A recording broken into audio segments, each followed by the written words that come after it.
Folks, happy Friday and welcome to the Freedom from the Press podcast. My name is Jason Robertson and I'm here with my partner in crime, Todd Peterson. Belated Merry Christmas, everybody. And Kagan Girl in the house. Welcome, folks, on Rumble. Welcome on Facebook. Welcome on YouTube. Welcome on X. And Jason, we are talking about H-1B visas today. Big Tech does not want us to have this conversation because guess who's writing all their code? Right. Yeah, I was going to say it. This one will be interesting on some of the platforms. Facebook, YouTube will probably be suppressing this a little bit. Let's thank God for our friends over at Rumble. Yeah, my goodness. Maybe Rumble too, for all we know. It seems like every corporate interest wants cheap indentured labor instead of putting Americans first. And Jason, I love this topic and I love the conversation that happened on X yesterday. This thing completely took off because we are able to change minds, get the message out, change policy just by pushing back and getting our word out there. And it's interesting too, because when we started this podcast, our theme was freedom from the press. We want to tell you what the mainstream media won't tell you. And we've debunked hoaxes. We've done all sorts of stuff. We've read bills online. We've done educational things on corn subsidies, of all things, Social Security, you name it. The H-1B visa program I tweeted about it this morning. It is a great idea on paper that got overtaken by our corporate and government overlords to make it. I mean, Todd and I, when we were talking pre-show, it is indentured servitude, folks. Like, it is legalized indentured servitude. And you're going to know more about it than you ever thought you would, thanks to the Freedom from the Press podcast. Absolutely, Jason. I think just big picture overview, folks. So H-1B in a nutshell, it is a tool for legal, as we talk about legal immigration, we can talk about how legal it might be, but it is a tool designed by the government to allow companies to bring in, rather than outsourcing talent, they're able to import talent from overseas. I think the number is 65,000 per year is the cap that they have it set at. And it is supposed to be a system that allows companies to bring in, and it's supposed to be the best of the best, the top tier, the upper echelon, the 0.1%, skills that would otherwise go to foreign countries or stay in their country. We wanted to bring them here because America's the best and we want the best. But as Jason pointed out, like any government program, it is getting abused, and the people getting hurt by it are the American people. And so we have to look at this program and say, if it's not benefiting Americans and America, then why do we have it? Yeah, and so just to go through some of the nuts and bolts. So the purpose, and this is from the government, of the H-1B visa is to fill positions in the U.S. where there's a shortage of qualified American workers, particularly in fields like technology, finance, and academia. Okay, this sounds noble. Duration, it's usually for 3 years and can be extended to 6 years. Now, here's where it gets interesting. The annual cap is $85,000. 65,000 for the regular and 20,000 additional for those with advanced degrees. Due to high demand, they do a lottery system, meaning if you're a tech worker, you can apply, you go to a U.S. college, you get your degree, and then your name can get selected. So on the surface, it sounds kind of interesting. Like you might say, so wait, anybody that graduates a college qualifies? Todd, am I reading that wrong? Yeah, I could be wrong too. So fact check me, Jason. Fact check audience. Don't fact check Facebook. I don't think you have to have an American bachelor's, do you? I was reading some comments online as well saying part of the problem is they can come from any country that has accreditation. And I don't know about you, Jason. I already have a problem with America's accreditation system. I don't know how India, for example, is accrediting a bachelor's degree. What does that even mean over there? Right. So then when you get the visa, you win the lottery, your name gets drawn, you're going to be an accountant for some big corporate accounting firm that brings you over. And now, Todd, are they going to pay you the same wage that they paid an American citizen? You know what? They don't. And folks, I don't think we're going to be all over the place. I don't think we have a scripted, we're going to go X, Y, Z. But as we talk about how they pay these people, it is indentured servitude, because if I, as an American, expect just a median six-figure, $100,000 salary, get some benefits, live that middle-class lifestyle, turns out they can go overseas and hire someone that's used to like $2 a day to do the same work for less. And if you're managing a bottom line, trying to look good on paper for your IPO or your stock prices, your share prices, you're going to hire someone for less to do the same work, and they don't have the same expectations as an American worker. How wouldn't the system end up getting abused? Right. So let's see. So a corporate citizen can fill out the forms. They can pull somebody out of the lottery, randomly selected, so we're not sure we're getting the best of the best. They can have them work some grindy job in tech or accounting. In the stats I've seen, they pay them an average of 2/3 what they pay an American citizen. But Todd, if you bring them over and they're dissatisfied with the pay, they can certainly go work for another company, right? Well, here's another problem, folks, and here's how the system gets abused. So if you're over here on an H-1B visa, you have to stay at that company. That is part of the deal. You get your visa, you get to come work in the US, and the caveat is you stay at that company. So if you're an American and you go to a company, let's say Amazon, Uber, Facebook, doesn't matter. There's so many of these companies now. And you say, I have good ideas. I've learned some skills here. I'm going to go start my own company. That company doesn't want to lose you. So instead of having to deal with that turnover, they just say, hey, indentured servant from India, you're in America thanks to my largesse, let's say, and you have to stay here. You have no other options. You will work at this company or I'm sending you back home. Who do you think they want to hire?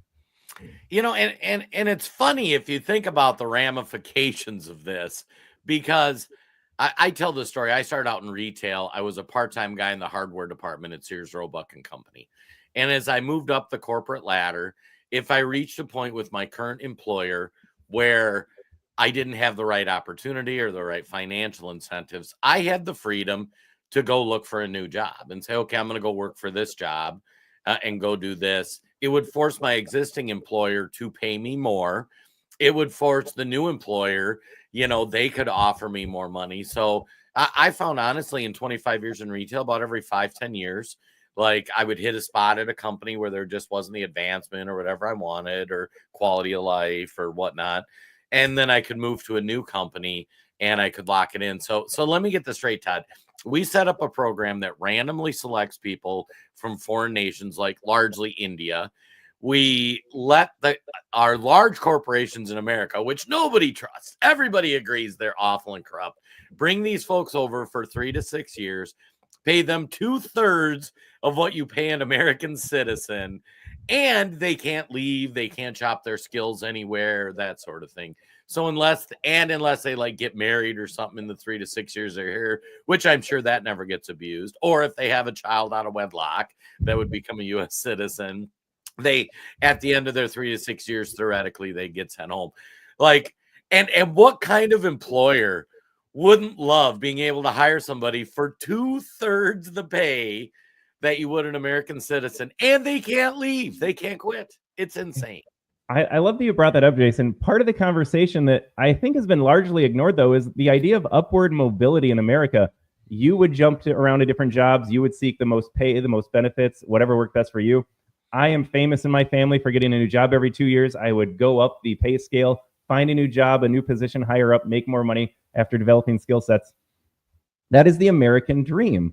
As Americans, you develop skills and you have the opportunity, or you should have the opportunity, to go get a new job if you're able to do that. What they're creating with this visa program, though, is a caste system. They lock you into that job as an H-1B worker. They don't want you to have any upward mobility. And certainly as an American, that gets denied to you because, Jason, how many stories have we seen online? If you're a white male specifically, you certainly have the skill set to do it, but you never even get an interview. And then throw in the conversation around DEI, where companies are encouraged to flat out discriminate against white applicants. Hey, look at us on paper. Look how diverse our workforce is. I mean, it completely shuts Americans out of this entire process, and they are denying you that opportunity for your upward mobility, completely gutting the American dream. Well, and it's fascinating. We've got some videos here we'll be playing in a minute about workers that entire departments got gutted and replaced with Indian immigrants. And Diane here over on Facebook, excellent take. We need to change in this country. All these big companies need to feel the pain. Folks, we talk about it a ton on this podcast. The enemy isn't just the Democrats, which we think are largely taken over by communists. These big businesses are working in concert with the government to just make life bad for American citizens. And if you think of this visa thing, so you start, some kid goes to get an accounting degree, right? And he gets out, they get their 4-year degree, or they get their master's, they're 200,000 in debt, and then they go to apply to this big accounting firm. And if you're this accounting firm and you've got 10 new openings, we need to hire 10 entry-level accountants. Are we going to pay 10 American citizens $100,000 a year, where if we don't make them happy, they can leave and go somewhere else to another accounting firm? Or are we going to hire 10 immigrants through H-1B that we can pay $81,000 or $80,000 a year on average, or $70,000, whatever the math is, and have it where they're locked in for at least 3 years, potentially up to 6 years? If you're running a business, what would you do? And I got to say, these corporations, they don't care about America. They don't care about American citizens. So are they going to hire the 10 people, pay $1 million for folks that could leave, or hire 10 people from India that are locked in and they're making way less money? It's ridiculous. And it's not a conspiracy, Jason. Take a look at this right here. Disney was sued by former employees, and we'll have a video clip of one of the employees talking. They fired the American-born workers, replaced them with foreign workers, and it gets worse than that. The workers that were fired had to train their replacements upon threat of not getting their severance. I cannot think of a bigger middle finger, and this is not isolated to Disney. I've got screenshots here of all these different postings from Cognizant Technology Solutions, Fidelity. There's others that have these job listings. They say, oh, look, we can't fill these 10 positions. Better go to foreign-born workers. And it's just like, no, there are Americans able to do the job, want to do the job, can't even get an interview. Well, and if you think about it too, we often talk about all these government bureaucrats and how we need to let all these people go as part of Dodge. Well, I mean, these two ideas should cross, right? If you're a government bureaucrat who largely pushes paper, does accounting, does, like, they're not out like fixing toilets or, building roads. The government workers are all bureaucrats.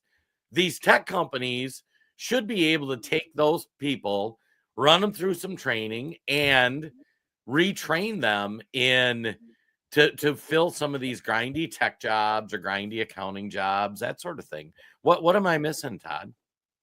I don't think we're missing anything. Folks, you've been listening for 13 minutes. I hope we've already kind of illustrated at a big picture level just how corrupt the system is. Again, a lot of these government programs, maybe they begin with good intentions. I would argue they don't. I think there's always a larger plan behind the scenes. But even if this was a good idea at first, bring in the world's best, make America stronger, make these companies better, you can easily see how the system can be finagled by corrupt corporate interests, government interests. At the end of the day, as you look at illegal immigration, same way with legal immigration, it seems like the end design is to replace you. Right. Replace you with somebody that's an indentured servant, and you can pay less. Seems like a great idea. Now, Todd, of course, because if you look at the numbers, we're largely talking about Indians from India, not Native Americans. So, of course, everybody is calling out anybody talking out against this program. What are they calling us, Todd? Starts with the letter R, Jason. Oh, sounds like we're racist. If you don't want these foreign workers coming here. And again, like you often point out, Jason, kernel of truth. Yeah, we don't want them here, but it's not for a simple reason of racism. We don't want them here because it guts the American dream. It harms Americans that could do the jobs they're getting denied access to. Right.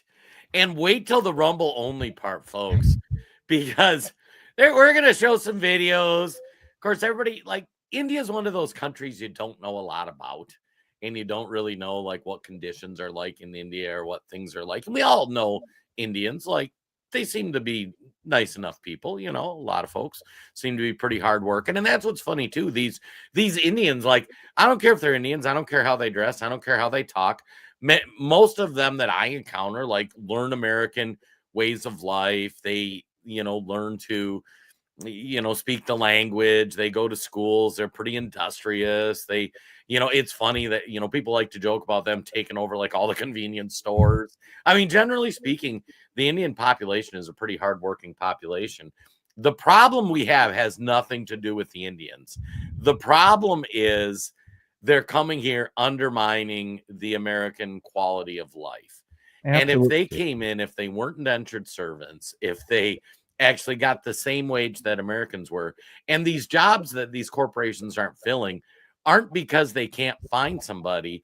It's if you're a college grad and you're going, holy cow, I need to make at least $100,000 a year to pay for this ridiculously expensive degree I got. Like you're not going to take a job for $70,000 a year, and you need to force these companies to pay the wages and all the math work out. But when you bring in all the cheap labor, it just destroys that curve. Yeah, I really want to focus at least some of my comments, most of my comments, not on any individual. Again, I have said repeatedly, whether it's illegal or legal immigration, if I were those folks, I would want to come here too. Who wouldn't want to come make a good salary, have a job, live in America? Don't blame it all. We're blaming the system as a whole, the government that set it up, the corporations that exploit it for their own advantage at the detriment of American citizens. This is a commentary on government and corporations selling you out so that they can make more money. Yeah, and should we start with the tweet that set it all off? Let's do it, because there's some cultural commentary I want to talk about too in there. All right, so we are going to share Vivek Ramaswamy. By last count, I think we're at 70 million views over on X, which is unheard of. This thing got ridiculous reach, and this is what started the entire conversation. Jason, I think I just got to read the whole thing here because it's a little small on our screen. So buckle up, folks. Vivek Ramaswamy, who I have been largely supportive of his entire time. He has always said the right things, very smooth talker, seems to be right about most issues, but he kind of stepped out of his lane here. Now he's not talking about shrinking government, government's corrupt. He's talking about enabling government to continue this system. So here's what Vivek said. It's a little bit longer here. Bear with us as we read through it, because this really set the stage for our podcast today. Vivek writes, the reason top tech companies often hire foreign-born and first-generation engineers over, quote, Native Americans isn't because of an innate American IQ deficit. A key part of it comes down to the C word, culture. Tough questions demand tough answers, and if we're really serious about fixing the problem, we have to confront the truth, he writes in capital letters. Our American culture has venerated mediocrity over excellence for way too long, at least since the 1990s and likely longer. That doesn't start in college, it starts young. A culture that celebrates the prom queen over the math Olympiad champ or the jock over the valedictorian will not produce the best engineers. A culture that venerates Corey from Boy Meets World or Zach and Slater over Screech and Saved by the Bell or Stefan over Steve Urkel in Family Matters will not produce the best engineers. He's already getting a little snarky here, but we're barely started. Fact, I know multiple sets of immigrant parents in the 90s who actively limited how much their kids could watch those TV shows precisely because they promoted mediocrity, and their kids went on to become wildly successful STEM graduates.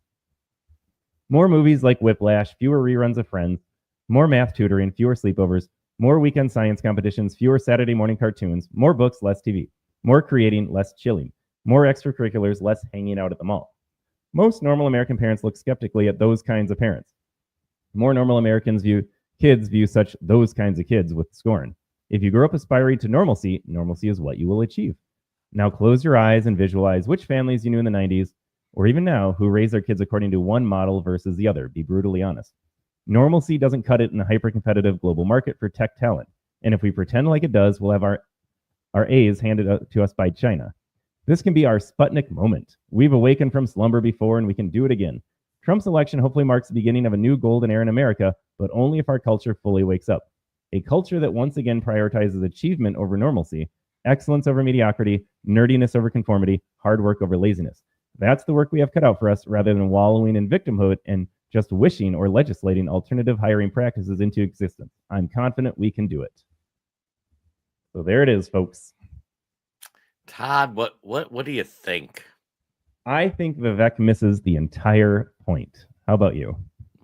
I was going to say, since Vivek came on the scene, have been a big Vivek guy, and I think he totally misses the point as well. The problem is the H-1B visa system is corrupt. We did 15 minutes at the start of the show breaking down why. The second thing is when you move into the culture, and I think there is a certain component of you talk about culture, and warn, trigger alert, this is going to get racial. And I apologize to anybody it offends. Not really. Look at the inner city. What happened to the inner city? You got single parents raising kids, not taking their kids to church, celebrating thug life and gangster culture. And what ends up happening to those demographics? They get destroyed. And crime rates high, success rates low. You compare, we have one of our business partners, Mike, he's dating a Hmong girl. And the Hmong came here with nothing. They were pulled out of the forests in Vietnam. They didn't even have indoor plumbing. They focused on faith, family values, building businesses and long-term investments. The Hmong community is thriving largely in America because they went with traditional values. And so I think Vivek making the point about culture, there is a component to that. But it's not about watching TV. It's about reconnecting with stable families. It's about reconnecting with church and community organizations, those sorts of things. But to make it sound like, oh, we're stupid because we like to celebrate the jocks. The fact of the matter is, America, like, we are known for the land of misfits that just go do stuff that nobody thought could be done. And the Last Refuge had a good tweet reply to this, where great follow on Twitter and his Substack, by the way. But he was talking about, like, when we blew up Iraq, they thought it was going to be 5 years till they got the oil dikes fixed, and they sent in a bunch of rednecks from Texas who got it done in 6 months.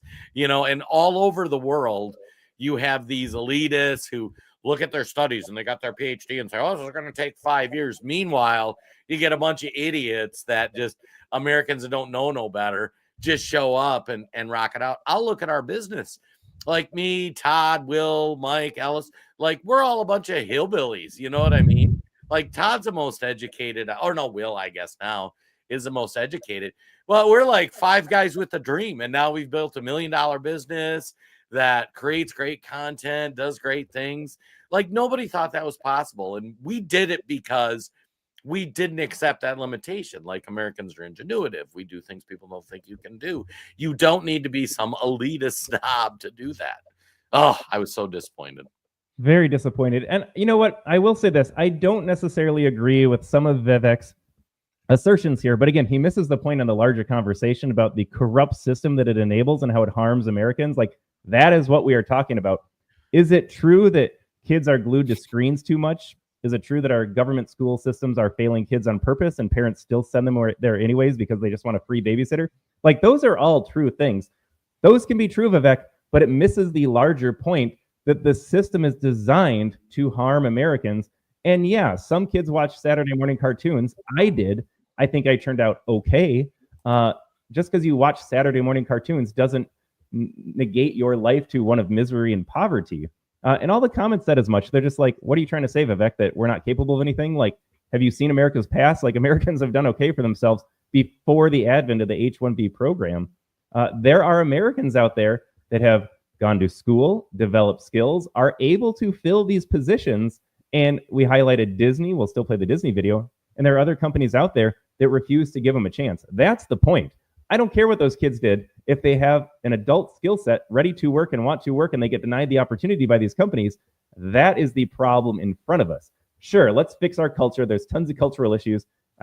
Any conservative watching this can recognize that, but that is not the point of this entire debate online. I mean, Vivek got smoked. And then Elon Musk jumped in as well. I just got to highlight this one, Jason. So here's the title of the show.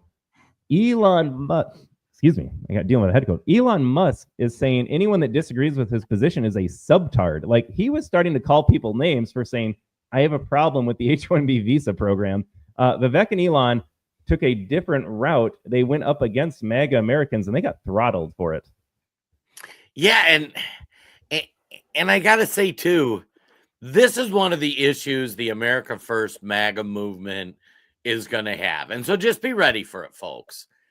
Elon and Vivek have been elevated by the Trump administration to do DOGE, Department of Government Efficiency.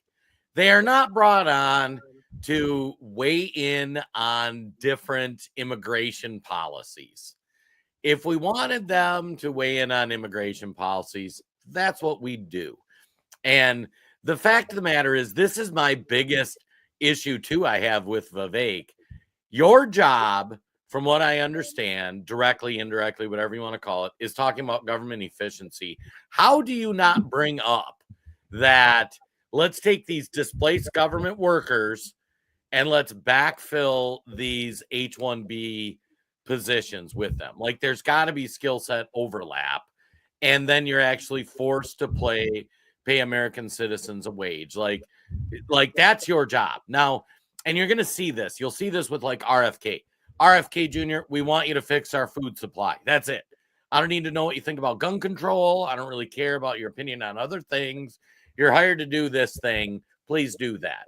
And I really hope Vivek and Elon and some of these guys don't get distracted with shiny objects, but I hope they can stay focused on what their job is, which Vivek, I haven't seen what else he's tweeted, but his first tweet of the day was, okay, enough of that. Let's get back to work. And like, that was exactly the right response. Like, yeah, and that response only came from X. I mean, without the pushback from America First Patriots on X, they're just going to ram through whatever they want to do. And Jason, I find it interesting that both Vivek and Elon are immigrants. Might they be a little too close to the issue to be able to step back and take a larger view? Like, yes, Elon, you came to America and made something of yourself. Vivek, yes, your parents came to America and made something of themselves.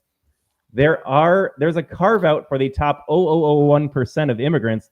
Fine. We're not talking about that. We're talking about mid-tier immigrants stealing accounting jobs from Americans that could easily do the work, except for the fact that companies don't want to pay them the same wages.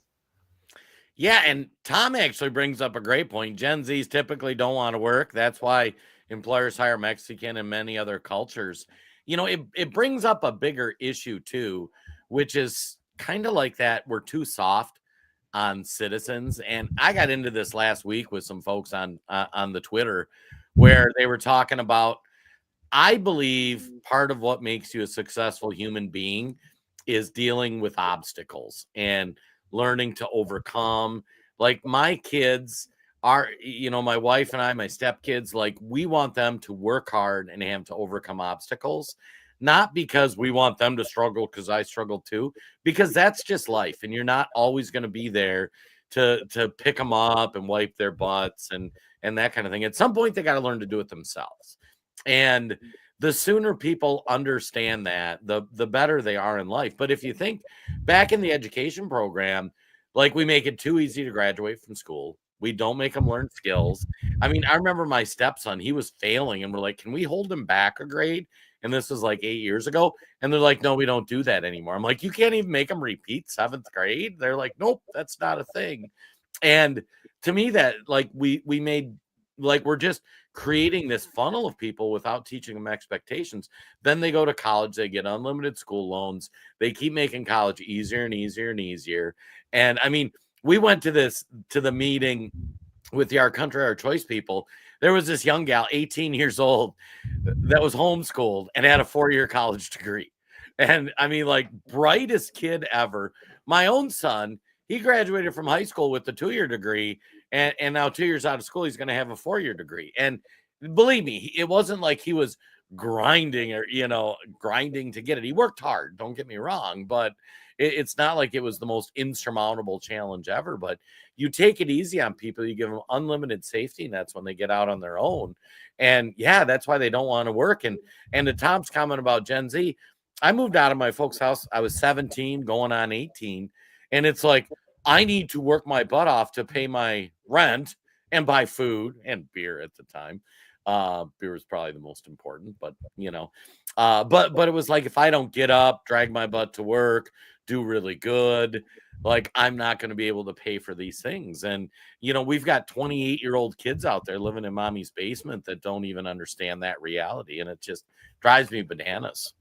Yeah. To Tom's point too, I don't think it was meant in a mean way or anything, but it does kind of undercut the message as well. Like, if we enable Gen Z, let's say, because that's what Tom wrote about, okay, it's okay, Gen Z, you can be lazy, you can live at home, you don't have to go work, then yes, people will take those jobs.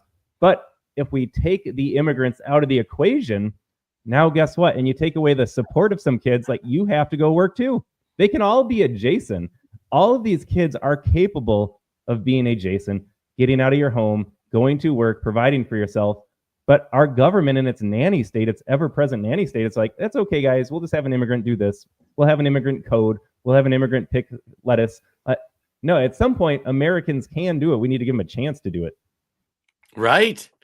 Oh, should we share that Disney story, Todd? We should. I actually found this first, though, because as we were talking, I brought it up. Do you remember, Jason, when blue-collar workers, I think this was West Virginia, Joe Biden and the Democrats and the establishment, they don't like coal. They don't like fossil fuels because it might melt all the ice caps. Do you remember what Biden told them at one point? Guys, just go learn to code. It was already a ridiculous comment, like how insulting. No, they're doing just fine as coal miners. And now it turns out, even if you learn to code, you can't get a job because he's going to replace you anyways. So I just wanted to go back to the learn to code comment. Fits in so well because, like, even if I did that, I'm still getting hosed in this environment. Right. All right. Hillary Never Clinton forget your government coal aid. miners out of business in that? 2016. But today, former Vice President Joe Biden has a different message for them. Learn to code. Asked me toward the end of our administration, Joe's going to determine what the jobs of the future are. Anybody who could go down 300 to 3,000 feet in the mine, sure and hell can learn how to program as well. Anybody who can throw coal into a furnace can learn how to program, for God's sake. Learn to code. That was one of my favorite moments ever. Learn to code. Hey, and shout out to Fally over on Rumble. It's not a party till Kagan Girl and Fally show up. Yeah, we're rocking and rolling. We waited, Fally, for the Disney clip for you. Welcome aboard. Here we go. This is a Disney employee talking about how they lost their job, had to train their replacements under this program here. I walked into a small conference room with about 24 highly respected fellow IT workers. The Disney executive made a harsh announcement to us all. All of you in this room will be losing your jobs in the next 90 days. Your jobs have been given over to a foreign workforce. In the meantime, you will be training your replacements until your jobs are 100% transferred over to them. And if you do not cooperate, you will not receive any severance pay. I was completely silent during this meeting, thinking how this was going to affect my coworkers. How was I going to break news to my family and pay all of our expenses? I would soon be living on unemployment.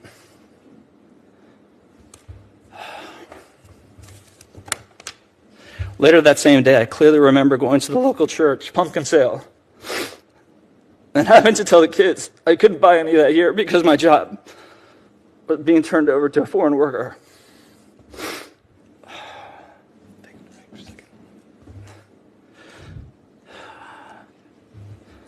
I started to think what kind of an American I was becoming. Was I going to become part of ruining our country by taking severance pay in exchange for training my foreign replacement? How many other American families would be affected by the same foreign worker that I trained? The first part of my 90-day period was focused on capturing all that we did with our jobs. We all felt extremely humiliated when the foreign worker sat next to us and watched everything that we did.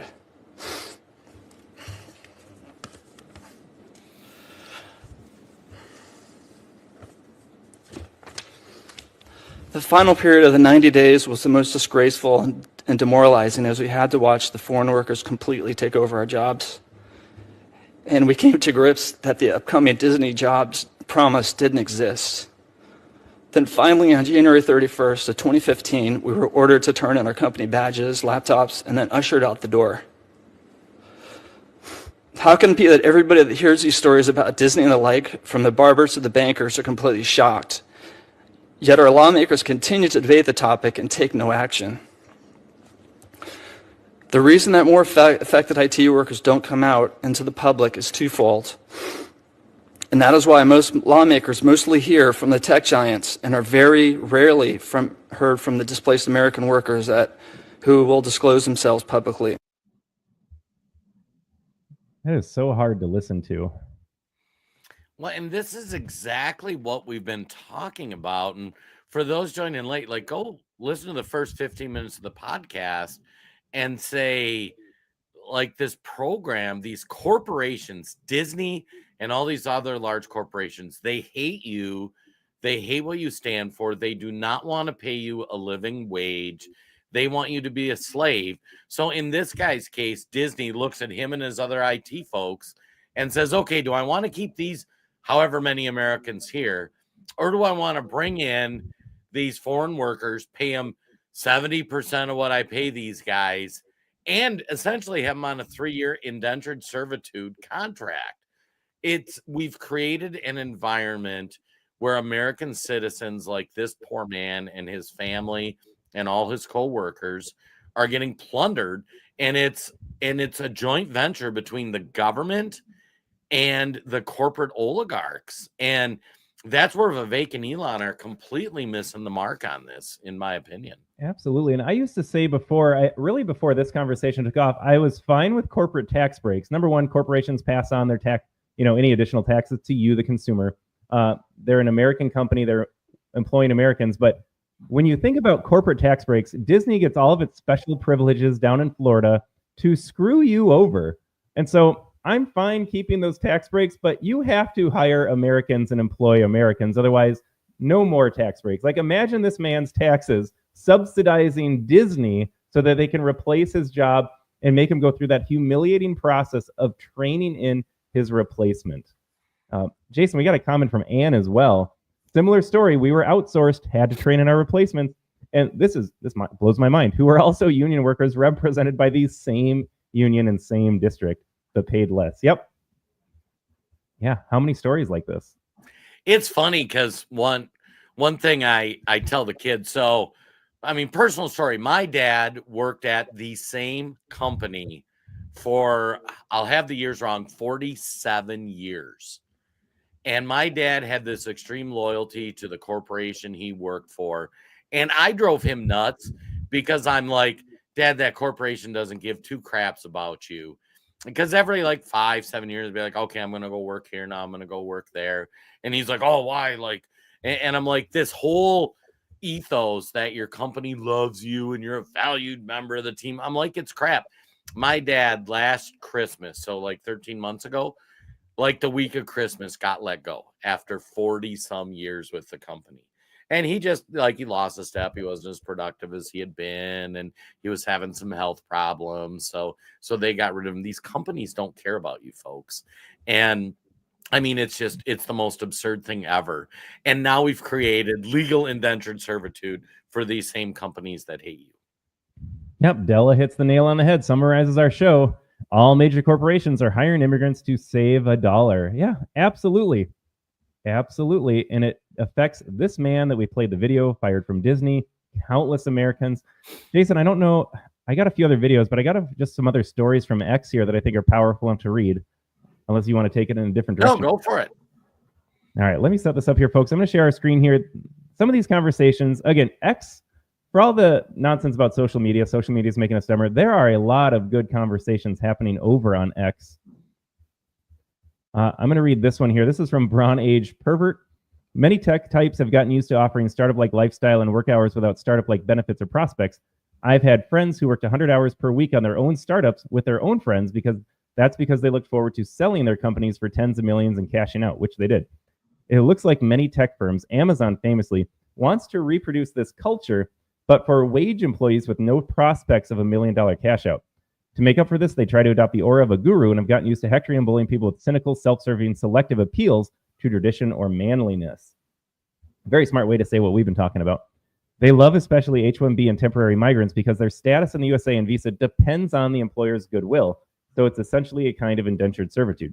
What's in question isn't innovative startups, but spaghetti code mills. Thus, here in these past few days, you can see, quote, experts whose greatest achievements consist in BSing VCs to fund genius ideas, salacious picks at best, assert their guru status to lobby for turning the USA into a call center work camp. Trump is the return to common sense, though. The reason he's done so well is because Americans are tired of getting taken for friars and hectored and moralized to give something for nothing. Tech types whose lifeblood runs on BS and PR hectoring maybe haven't realized the moment. Americans getting tired of being suckered. I think that's incredibly well said. And it points out an interesting dynamic, too. And Todd, I'll use us as an example. When we were starting this business, we worked for about 6 months while doing our full-time jobs. And how much money did we make in that 6 months, Todd? $0. $0. And how many hours a week were we working? The same amount of hours. Quite a lot. So we worked, we grinded at our business. Everybody had their full-time jobs and nights and weekends, and we were doing this side job to build it up so that eventually everybody could quit their job and do this full-time. If you look at what this guy's describing, he's describing like these tech startups and the innovation and jumping in and working hard at this thing for the payday down the road. What you have to understand, and this will be another shout out to the Rumble Only part, for these Indians we're pulling out of the crap hole that is India, like that is their $1 billion buyout. Getting to be an American citizen with indoor plumbing and safe streets and a decent house, that is their $1 million buyout. That far exceeds any standard of living they would have hoped to achieve in India. Whereas for us who grew up in America with plumbing and cable and cell phones, like we dream of the multi-million dollar buyout, right? Like that's why you work hard. So part of this too, this culture thing that they were talking about, you know, if you're from a third world country, just reaching a middle class standard of living in America is you winning the lottery, because in your old country that wasn't even possible. Yeah, Fally makes a comment. Everyone is replaceable. And as we are seeing this play out, yes, Americans are replaceable, but the kind of replacing they're doing, it's evil, it's immoral, it's anti-American. There need to be protections in place. Diane writes here, and this is the word I want to use, anyone that hires them for cheap labor is acting as a traitor. And yes, we need American protectionism. We have Americans that can do the job. Yes, they can be replaced by cheaper foreign labor. That is evil. That is evil. If we're going to maintain this country, we need to put Americans first, and you need to put a stop to this. I hope everybody can agree with that at the end of our episode, Jason. You know, and it's interesting too, because I think as I'm just sitting here thinking, like, I'm going to have to compose that tweet where I have to give Elon and Vivek an F in this, because you're in charge of the Department of Government Efficiency and you're talking about displacing all these federal workers. And at no point are you suggesting backfilling all these H-1B visa jobs with displaced government workers. Like, what a huge missed opportunity for the guys. Absolutely, Jason. All right, I'm going to keep reading from Twitter here. It's always Twitter. What can I say? X. So to our point about who they're letting in, yes, the system was designed to attract the top tier talent, people that Americans couldn't compete with. They had a skill set far beyond our own. Take a listen to this, though. This is just one example of many, because turns out, Jason, all this H-1B information is on government websites. You can see all the job postings. You can see the companies that are looking to fire Americans and pay indentured servants less. The average H-1B visa holder is a computer systems engineer at Cognizant making less than $100,000. I'm sorry, this is not top-tier talent we can't compete without. At best, this is replacing jobs for unemployed U.S. citizens graduating fresh from CS programs. At worst, it is outsourcing. And I think this is the real focus that people have exposed. You're not talking about that once-in-a-lifetime coder to make Amazon, you know, absolutely famous and developing brand new stuff. We're just talking about run-of-the-mill work that Americans can do. We are graduating Americans that can do it. We have Americans that can do it. And the only difference is they're just going to pay these other people less. Like, that's all this turns out to be.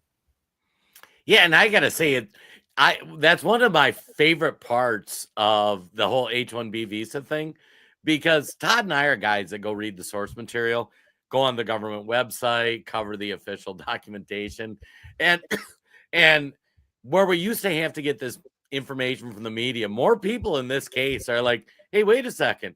All this information is available on the government website. And yet, like, it might be hard to see those job postings, but these are like all postings that an American citizen freshly out of college would love to have, you know, and their jobs paying like 70, 80, 90,000 a year.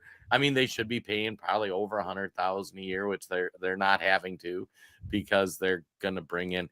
I still can't get over that indentured servitude part. Like, why does nobody understand how horrible that is? Like, you're giving the corporations power to bring a worker and pay them less for 3 to 6 years. And they're beholden to that company. They have to live on the land and plant the seeds. And if they don't plant the seeds and harvest the crops and live on that property, they get sent back. Right. This is indentured servitude. Right. It's the craziest thing ever, you know? All right. I know you and I aren't focusing so much on the cultural issue. We're focusing on the government program issue itself. But Jason, this response to Vivek, this is from The Last Refuge. Oh, I referenced that. Yeah, you shared this one with me, so I thought I would read this one as well. This does look at American culture. And man, if you ever wanted like an ooh-rah moment, like America is awesome, take a listen to this, folks. This is a long response as well. And again, it stays in the culture lane, pointing out where Vivek, again, misses the point entirely. Vivek is such a smart guy, but his take on this has been awful. And again, he's getting rolled over on X because Americans see right through it. Several years ago, this account writes, Florida Power and Light won the prestigious International Edward Deming Award for excellence in multi-platform engineering, efficiency, superiority, and total quality in the process of energy management.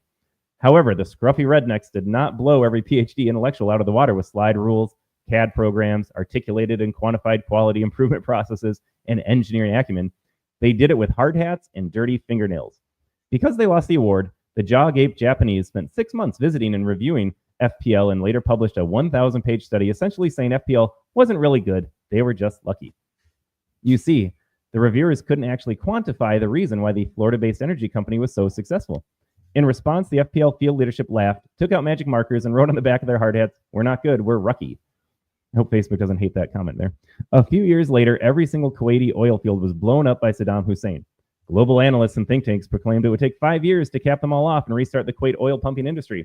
Well, the Kuwaitis and Saudis called Texans, who had them all capped and back working in working order in 6 months. We are a nation that knows how to get stuff done. A few more years passed, and the northern Chile mine workers were trapped 2 miles underground. The eyes of the world began to tear as the word spread. Most began to whisper no one could save them. Who did they call for help? A bunch of hick miners from USA coal country who went down there, worked on the fly, engineered the rescue equipment on site, and saved every one of them. Yep, that's our America. Ingenuity born from freedom. Across the pond, a half-breed Islamic whack job armed with an AK-47 and a goal to meet his virgins began opening fire on a train in France. The scruff-neck Americans on board didn't run to the nearest safe room and hide themselves amid baguettes and brie. They said, let's go and beat the stuffing out of that little nut with a death wish. Legion d'honneur or not, that's us. We are Americans. That's just how we roll. In fact, Lady Liberty can stroll along the Champs-Élysées with a swagger befitting Mae West because without her arrival, they'd be speaking German in the Louvre. Yet, for the better part of the past decade, a group of intellectual leftists have been teaching our children that it's better to be sitting around a campfire, eating sustainable algae cakes and picking parasites off each other because save the planet or something similarly minded. It would appear they hate the outcomes and inequities from freedom. Boom.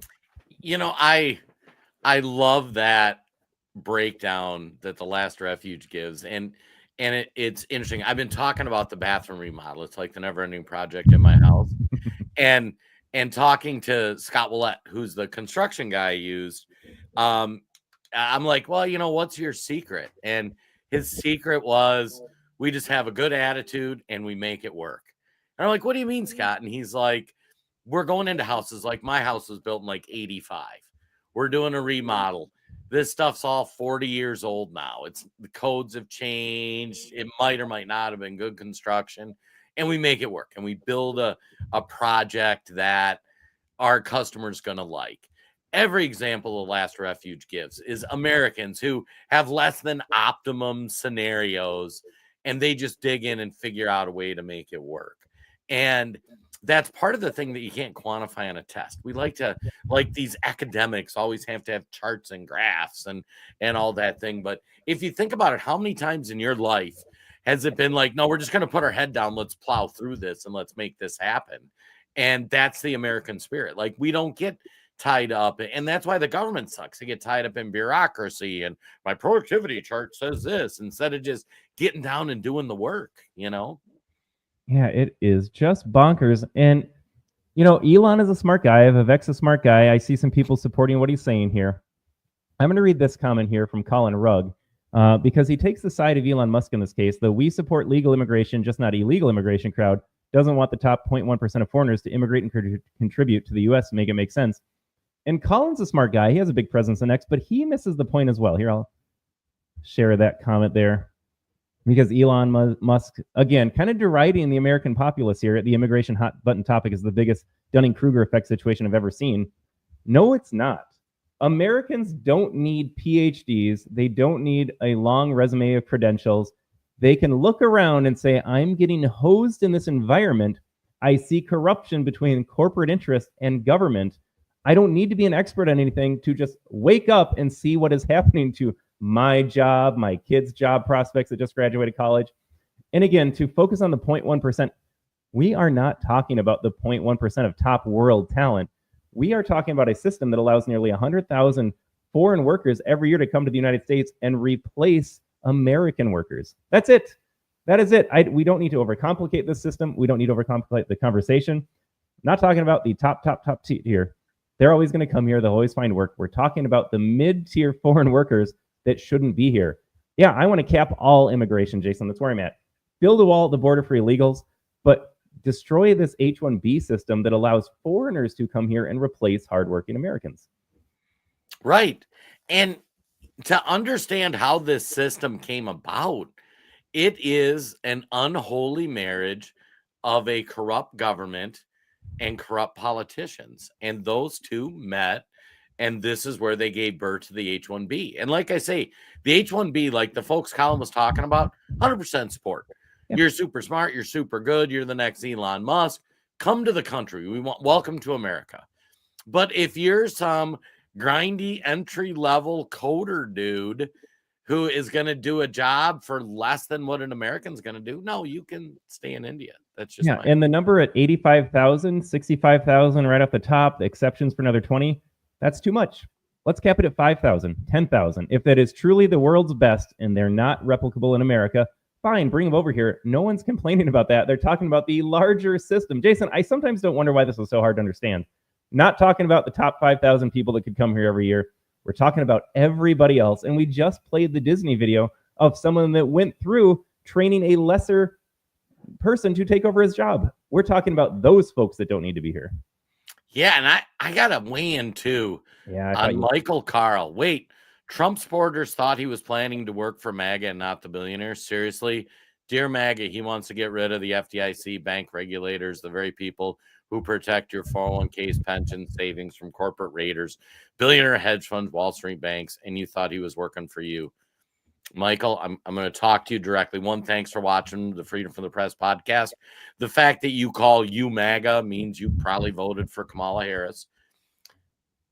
Here's the situation. All of your corporate politicians, Kamala Harris, Joe Biden, on the conservative side, Nikki Haley, probably Ron DeSantis, they're owned by corporate interests and they are not serving the American people. We support President Trump. We don't think he's perfect.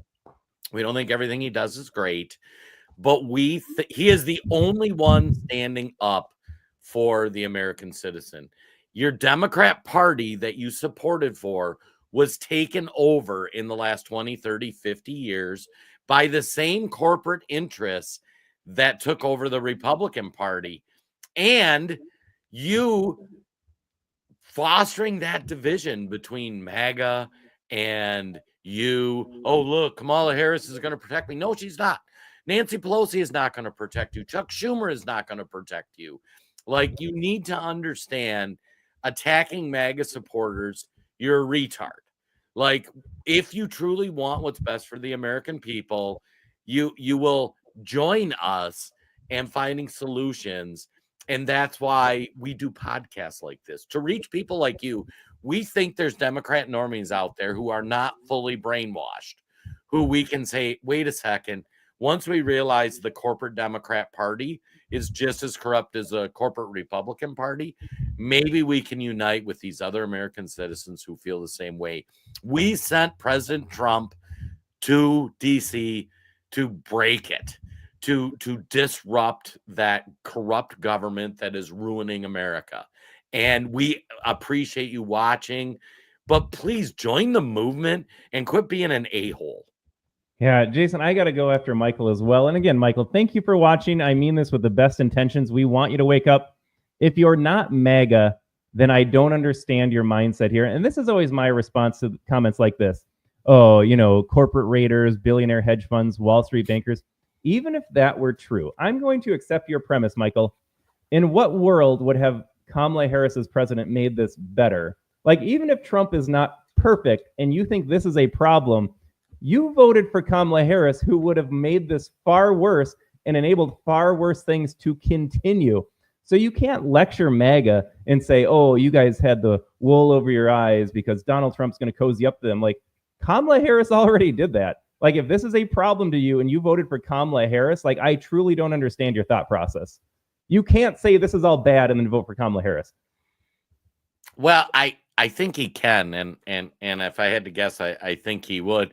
Hey, speaking of Rumble people too, Dee Dee in the house. What's up, Dee Dee? Hope you had a good Christmas. But yeah, and Fally, Carl. Why is it always people named Carl? I remember on the Wayne Dupree podcast, Carl used to be one of our biggest trolls on there. And it's so funny because, like, I used to argue with Republicans, even though I'm a conservative, pre-Trump, because I'm like, the government's corrupt. These Republicans just want to start these wars to get military contractors rich. Republicans were so asleep and so in the bag, they didn't even know it. Now Republicans have woken up and they're like, holy cow, the government's corrupt. But now you're arguing with the Democrats. The same people that used to agree with me that the government's corrupt are now like, oh, no, the government's great. We just need more of it. Oh, if we just had more government, life would be good. And I'm like, what happened to you? It's like Rage Against the Machine. In our work chat the other day, somebody had dropped a Rage Against the Machine video. I remember listening to Rage Against the Machine and screaming like, yes, this government's corrupt. And now it's Rage with the Machine. They're like, you need to max up and have your passport. It's the craziest thing ever. Yeah, I got to go back to Michael too. Like, Trump has been doing so much winning since he got elected. We're already in negotiation with Mexico to stop the flow of migrants, taking back our economy from China and Canada and Mexico and all the rest. Department of Education is on the chopping block. We could do a whole episode, and I think I did on the American Tribune Live with Todd Peterson, celebrating all of the W's. And Michael thinks because we disagree with one thing that's come out from Elon and Vivek, who are decidedly not even the president, they are advisors to Trump and have a certain role to play in his administration. He thinks because we disagree with something that those guys said that suddenly MAGA's falling apart and we were deluded into thinking Trump's going to do everything wrong. Like, fact checked false. Donald Trump is doing a lot of winning for America. And you know what? It is a good thing we're having this conversation now. Like, imagine this, Jason. We got 3 more weeks until the inauguration. We're able to vet some of these ideas that Elon and Vivek are proposing, push back on them, and hopefully get even more winning to take place once Trump takes office. But, I'm sorry, Michael. Yeah, we disagree with one thing Donald Trump said, even though he's been winning everywhere else, and suddenly he thinks that, we're all morons for voting for him. Again, well, another thing that's really interesting too is, how can I say it? I love how lefties want to criticize, MAGA's fighting. The fact of the matter is, Republicans, conservatives in the Trump era, that's been one of the features that will push back, that will argue, whatnot. If you ever notice Democrat politicians, like, they always vote 100% Democrat. And if you even step out of line, you're ostracized from the party.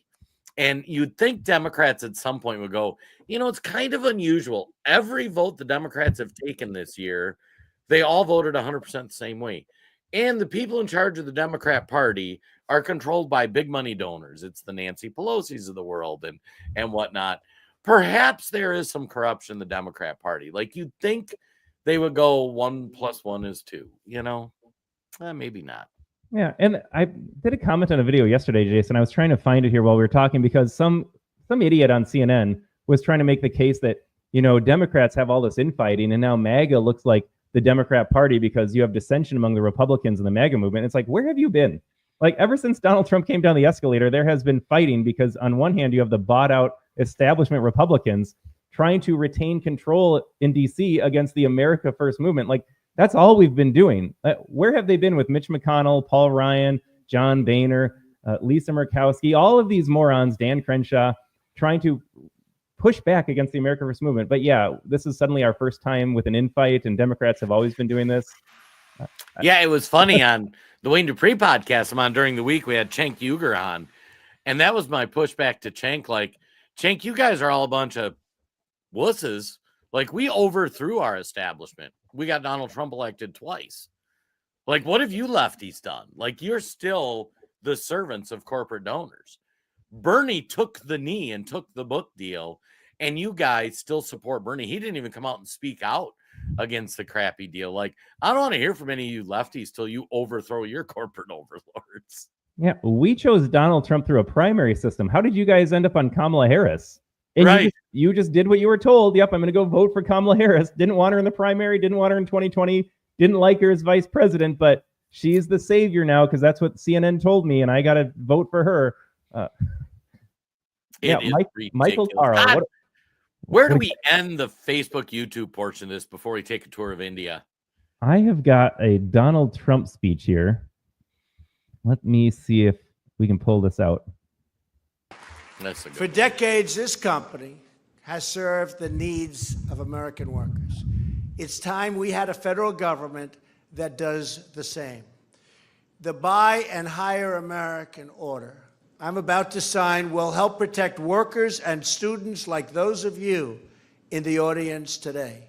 This historic action declares that the policy of our government is to aggressively promote and use American-made goods and to ensure that American labor is hired to do the job.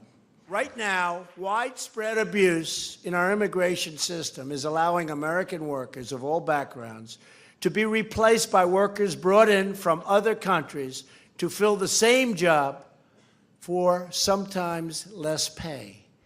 This will stop. American workers have long called for reforms to end these visa abuses, and today their calls are being answered for the first time. I wonder God, what it Mike would have sounds to say. Our entire episode boiled down to 60 seconds. And that's why he's the boss, folks. All right, but it is just getting started. We've got Tucker Carlson railing against H-1B. We've got a man on the ground in India that we definitely can't play on Facebook. Folks, we're just getting started here. I always lie. I say this is my favorite hour of the day. Not true. The next half hour is my favorite part of the day. Join us in 60 seconds. You can find us on Rumble at the American Tribune. We always get some good engagement over on Facebook, but folks, we got to cut our program short because there are things that we want to say on social media, on our podcast that Facebook would definitely not like. They would hit that button and unpublish it immediately. So if you're on Facebook, head over to the Rumble app. You can watch it on your desktop.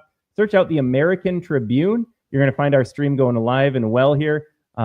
Jason, buckle up because I'm excited for the next half hour. All right. We'll see you on the flip side, folks.